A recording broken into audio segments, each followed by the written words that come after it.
Assalamualaikum warahmatullahi wabarakatuh. Perkenalkan, nama saya Firizia Kilani Fizalza dari kelas 2025A dengan NIM 25111764061. Di sini saya akan menjelaskan tentang isi dari bab 1 buku Ilmu Negara karangan Suhino. Pertama-tama, kalau akan membicarakan sesuatu ilmu, haruslah mengetahui terlebih dahulu objeknya, luas lapangan pembicaraannya yang demikian ini, supaya dapat memusatkan perhatian pada objeknya tersebut. Dalam buku ini, yang akan dibicarakan adalah ilmu negara. Ilmu negara ialah ilmu yang menyelidiki atau membicarakan negara. Ini telah nyata ditunjukkan sendiri oleh namanya. Tetapi sebetulnya ilmu yang membicarakan negara itu bukanlah hanya ilmu negara saja, oleh karena di samping ilmu negara itu masih ada ilmu-ilmu lainnya yang juga membicarakan negara. Dan berhubung ilmu itu bukanlah pengetahuan biasa, tetapi adalah pengetahuan yang mempunyai sifat-sifat teratur dan sistematik, maka penentuan objek pembicaraan itu adalah merupakan suatu keharusan. Hal ini dimaksudkan agar dapat mengetahui sampai di mana luas ilmu negara tersebut dan tidak melampaui lapangan pembicaraan ilmu-ilmu pengetahuan lainnya. Adapun sistematik pembicaraan daripada buku ini adalah sebagai berikut. 1. Objek ilmu negara. Di sini yang dibicarakan adalah luas daripada pembicaraan ilmu negara. Tegasnya apakah yang menjadi objek pembicaraannya. 2. Asal mula negara. Pembicaraan di sini meliputi teori-teori atau ajaran-ajaran faham-faham, mengenai bagaimanakah timbulnya negara itu atau bagaimanakah terjadinya negara itu. Maksudnya, bagaimanakah perpindahan dari keadaan manusia di mana mereka itu hidup secara bebas, belum teratur ke keadaan bernegara, ke keadaan kehidupan manusia yang serba teratur. Dalam hal ini, hanya akan kita bicarakan beberapa teori saja yang pokok-pokok. Teori tersebut antara lain adalah A. Teori-teori pada zaman Yunani kuno. Dari zaman Yunani kuno antara lain dikemukakan A. Sokrates, B. Plato, C. Aristoteles, D. Epicurus, E. Zeno. B. Sedang dari zaman Romawi kuno sarjananya tidak banyak, antara lain A. Polybius, B. Cicero, C. Seneca, dan D. Zaman pertengahan. Zaman abad pertengahan ini umurnya agak panjang, yaitu dimulai dari abad ke-5 sampai abad ke-15. Zaman ini bebarengan dengan timbul dan berkembangnya agama Kristen. Maka sudah barang tentu kalau pada zaman ini berkembangnya ilmu pengetahuan sedikit banyak berpengaruh oleh ajaran-ajaran agama, sehingga menimbulkan faham teokratis. Ajaran zaman pertengahan ini berkembang dalam dua periode, yaitu A. Zaman abad pertengahan sebelum perang salib, dari abad ke-5 sampai abad ke-12. Ajaran-ajaran yang timbul pada zaman ini bersifat teokratis mutlak, artinya mendasarkan ajarannya itu kepada kekuasaan serta keagungan Tuhan. Dalam zaman ini, ajaran-ajaran yang ada sebagian besar diciptakan oleh 1. Augustinus, 2. Thomas Aquinas, kemudian ada B. Zaman abad pertengahan sesudah perang salib, dari abad ke-12 sampai abad ke-15. Ajaran-ajaran yang timbul pada zaman ini sudah agak bersifat kritis, jadi lalu menjadi teokrasi kritis. Ini disebabkan karena masuknya pengaruh dari ajaran zaman Yunani kuno, terutama ajaran Aristoteles pada waktu terjadinya perang salib. Ajaran dari zaman ini diwakili oleh ajaran dari 1. Marsilius van Padua. Jadi dengan demikian perang saliblah yang memisahkan antara kedua periode tersebut.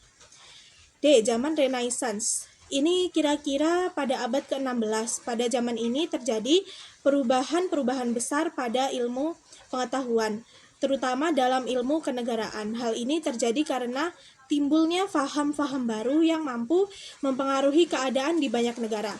Faham-faham tersebut adalah dari ajaran kebudayaan zaman Yunani kuno dan Jerman kuno.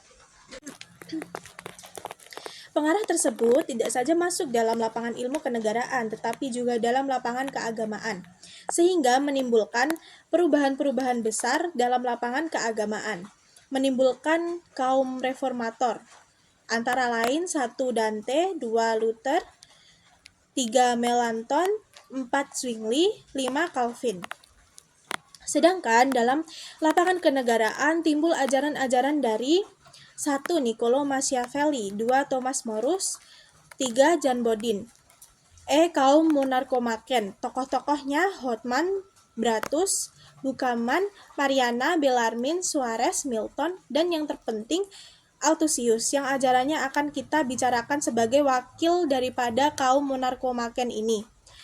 Zaman berkembangnya teori hukum alam. Ini terjadi pada abad ke-17 dan abad ke-18. Teori hukum alam ini sesungguhnya memang mengalami perkembangan dalam 2 abad.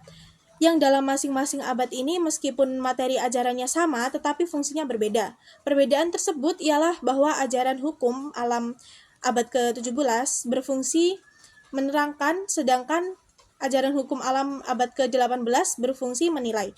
Adapun tokoh-tokoh sarjananya adalah 1. Teori hukum alam abad ke-17 A. Grotius atau Hugo de Groot, B. Thomas Hobbes, C. Benedictus de Spinoza, D. John Locke.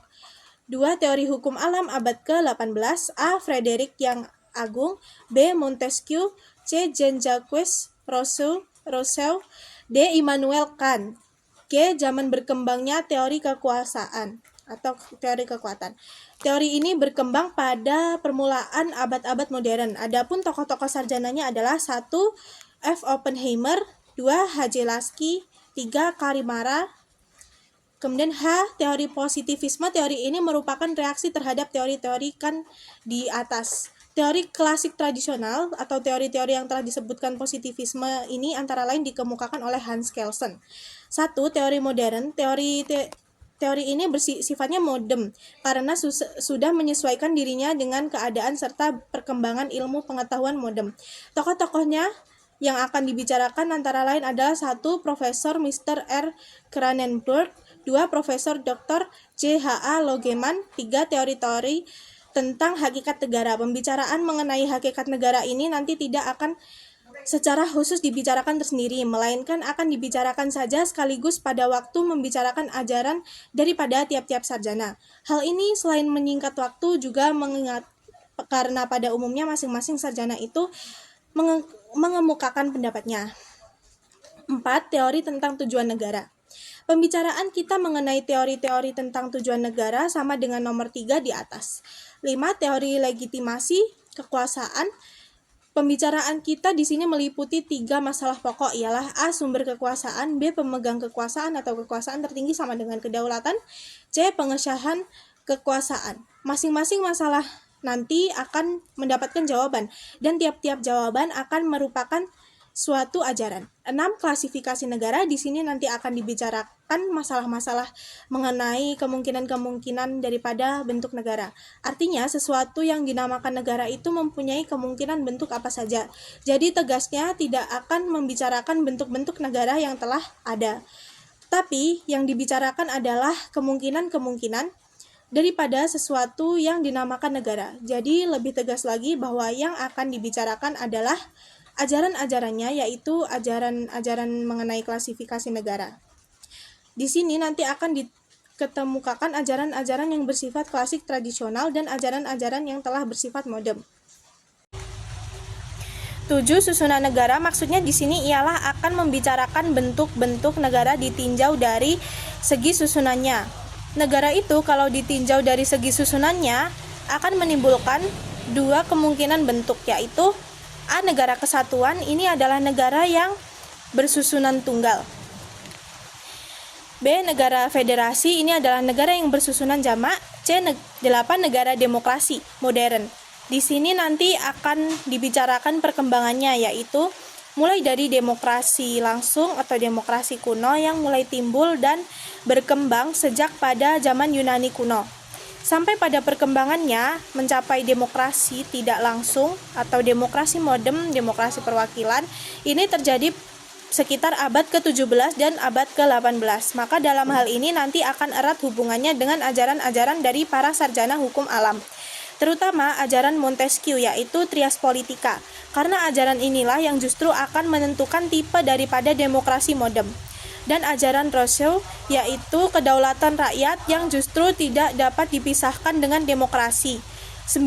Negara autokrasi modern. Negara ini juga sering disebut negara dengan sistem satu partai. Negara autokrasi dalam pengertiannya yang asli atau kuno, praktis dewasa ini dapat dikatakan sudah tidak ada, sedangkan pada beberapa abad yang lampau yang mungkin sisanya masih diketemukan dewasa ini adalah yang disebut autokrasi modern. Ini pun sifatnya agak samar-samar karena negara autokrasi modern ini dalam perkembangannya pada zaman modern mengkamuflir dirinya sedemikian rupa sehingga sepintas selalu dari segi luarnya kita melihat negara tersebut seakan-akan negara demokrasi modern.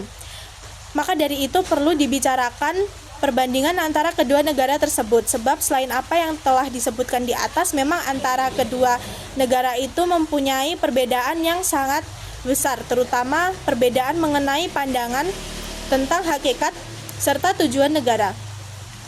Pada negara autokrasi modern, bagaimanapun juga tidak dapat melepaskan pandangan hidupnya, yaitu bahwa tujuan terakhir adalah menghimpun kekuasaan sebesar mungkin pada tangan negara.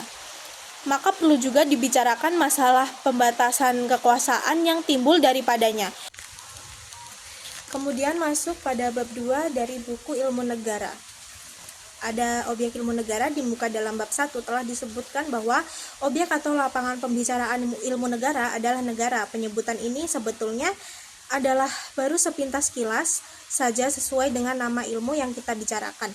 Tetapi kalau kita memperhatikan betul-betul, sesungguhnya ilmu yang membicarakan negara itu tidak saja ilmu negara, melainkan masih banyak ilmu-ilmu lainnya yang juga membicarakan negara. Oleh karena itu, dalam menentukan objek ilmu negara ini, pertama-tama kita harus mengetahui terlebih dahulu ilmu-ilmu yang manakah yang mempunyai hubungan erat dengan ilmu negara, bertahan dengan objeknya itu.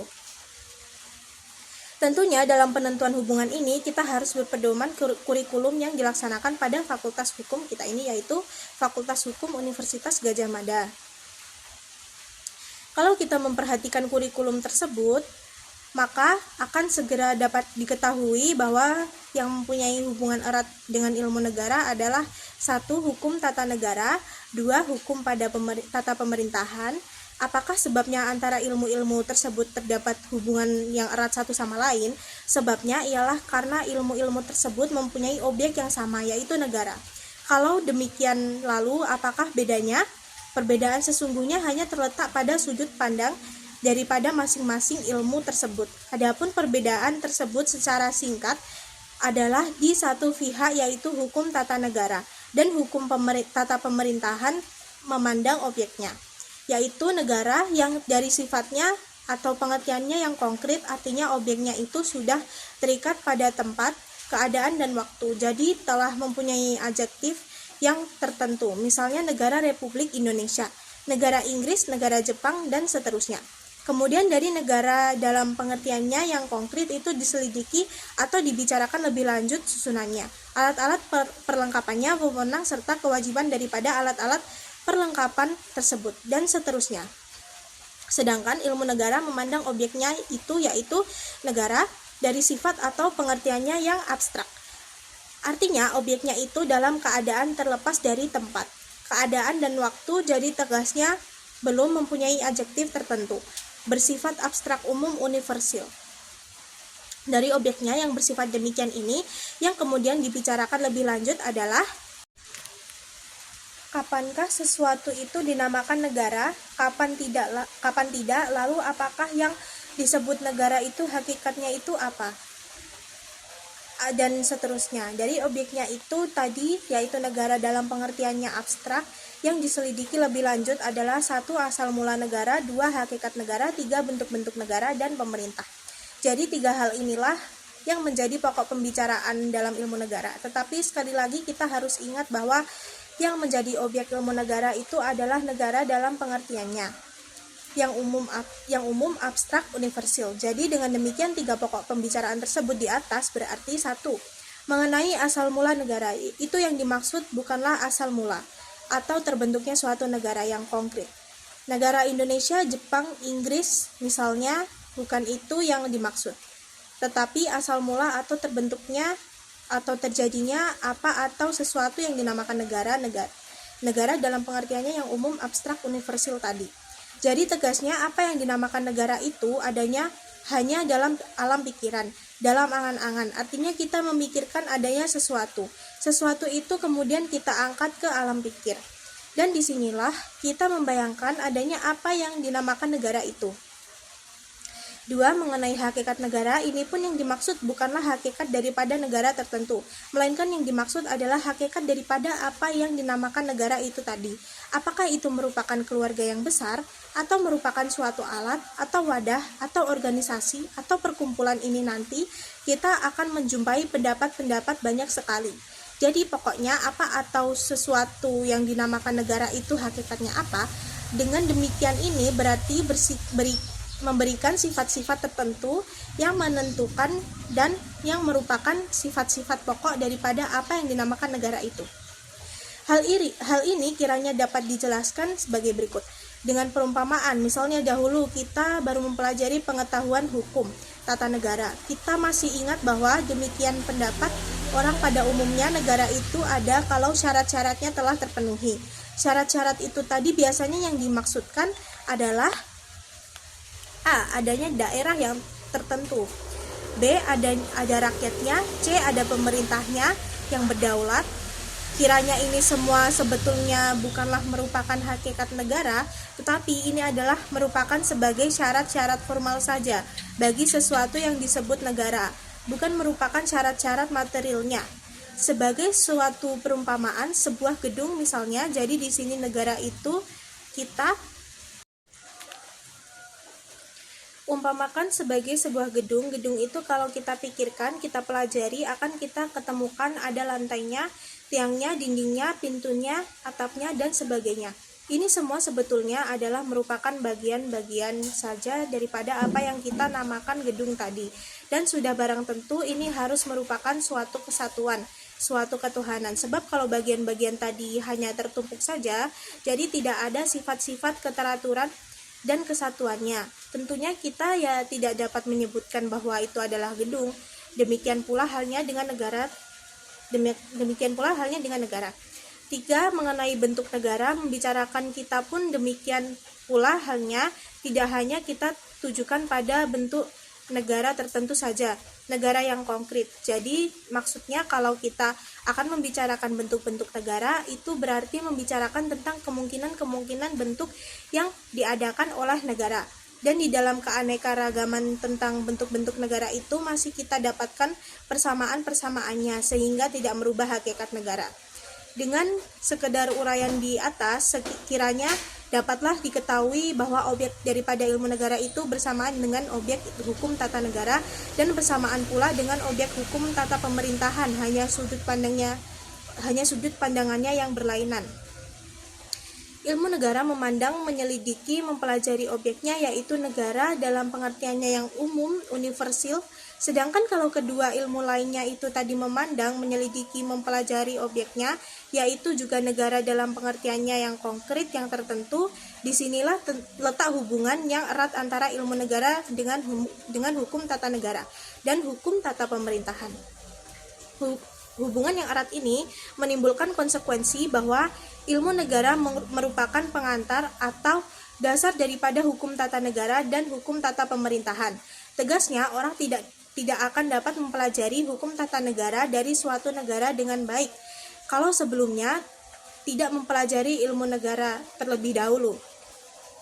Demikian misalnya Leon Duguid dalam bukunya Traité de droit constitutionnel hampir separuh lebih memuat tentang ilmu negara. Di atas telah beberapa kali disebutkan bahwa objek ilmu negara itu adalah negara dalam pengertiannya yang abstrak, umum, universal. Jadi perhatiannya tidaklah hanya ditujukan terhadap sesuatu negara yang tertentu, yang konkret, yang telah mempunyai adjektif tertentu. Tetapi meskipun demikian, sebetulnya terhadap objek ilmu negara ini, pandangan para sarjana tidaklah sama, antara lain pandangan dari seorang sarjana Jerman yaitu George Jelinek dalam bukunya yang sangat terkenal Allgemeine Staatslehre. Beliau membuat suatu sistematik yang sangat teratur, dan karena pengaruh sistematik George Jelinek ini kemudian timbul ketentuan dalam membuat sistematik ilmu negara. Secara garis besarnya George Jelinek membuat sistematik sebagai berikut. Pertama-tama, beliau membagi Staatswissenschaft dalam pengertian yang luas dalam dua bagian, yaitu satu, Staatswissenschaft dalam pengertian yang sempit, dua, Rechtswissenschaft.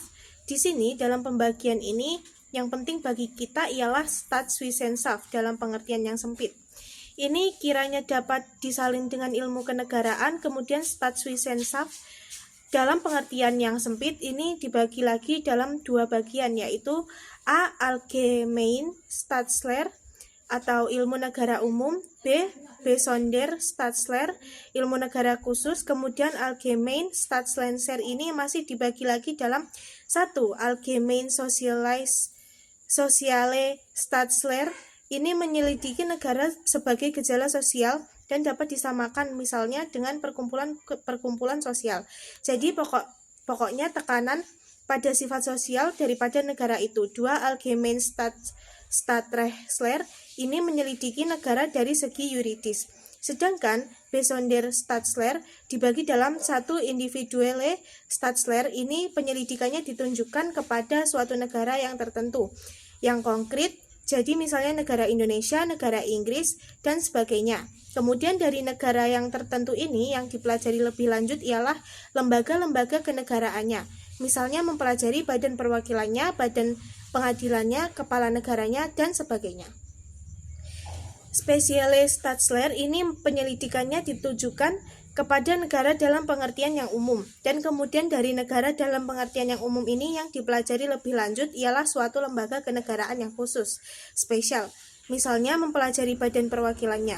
Maka kalau kita akan membandingkan antara ilmu negara yang individual dengan ilmu negara yang spesial, yang kedua-duanya itu sifatnya adalah khusus, ialah bahwa kalau ilmu negara yang individual yang khusus itu adalah negaranya.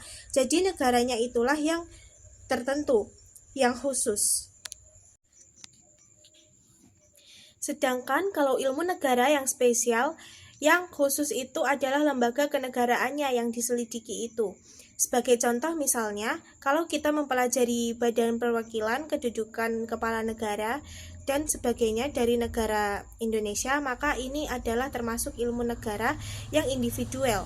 Tetapi kalau kita mempelajari badan perwakilan dari negara-negara Indonesia, Inggris, Amerika Serikat, Swiss, Jerman, dan Jepang misalnya, maka ini termasuk ilmu negara yang spesial. Sekarang bagaimanakah kalau sistematik George Jelinek tersebut di atas kita terapkan pada kurikulum yang kita laksanakan di sini atau Fakultas Hukum Universitas Gadjah Mada dalam kurikulum itu. Seperti telah disebutkan, dikenal ilmu-ilmu yang berobyek negara, yaitu ilmu negara, hukum tata negara, dan hukum tata pemerintahan. Dalam hal ini yang harus kita perhatikan pertama-tama ialah perbedaan antara satu jenis yang berdiri sendiri, yaitu ilmu negara di satu pihak, dengan kedua ilmu lainnya yang ada persamaannya, yaitu ilmu-ilmu tentang negara yang ada kata-kata hukumnya tadi. Dengan demikian, maka kalau kita melihat yang kedua tadi, yaitu hukum tata negara dan hukum tata pemerintahan, sifatnya akan lebih mendekati pada ilmu negara yang individuelle dalam sistematik George Jelinek. Dalam arti bahwa yang diselidiki atau yang dipelajari itu bukan negara dalam pengertian yang umum, tetapi penyelidikannya itu ditujukan kepada negara yang tertentu. Jadi misalnya menyelidiki, mempelajari atau membicarakan hukum tata negara Indonesia. Sedangkan kalau ilmu negara itu sifatnya lebih mendekati ilmu negara yang spesiale dalam sistematik George Jelinek. Dalam arti bahwa yang diselidiki, yang dipelajari atau yang dibicarakan adalah negara dalam pengertian yang umum. Jadi pertama-tama harus mengetahui terlebih dahulu apa yang dinamakan negara itu, hakikatnya apa, dan bagaimana terjadinya negara itu. Jika objeknya itu sifatnya adalah abstrak, maka kalau ilmu negara yang kita pelajari sekarang ini kita masukkan dalam sistematik George Jelinek, termasuk dalam ilmu negara yang spesial. Demikian penjelasan saya tentang buku ilmu negara dari karangan Suhino. Kurang lebihnya saya mohon maaf. Wassalamualaikum warahmatullahi wabarakatuh.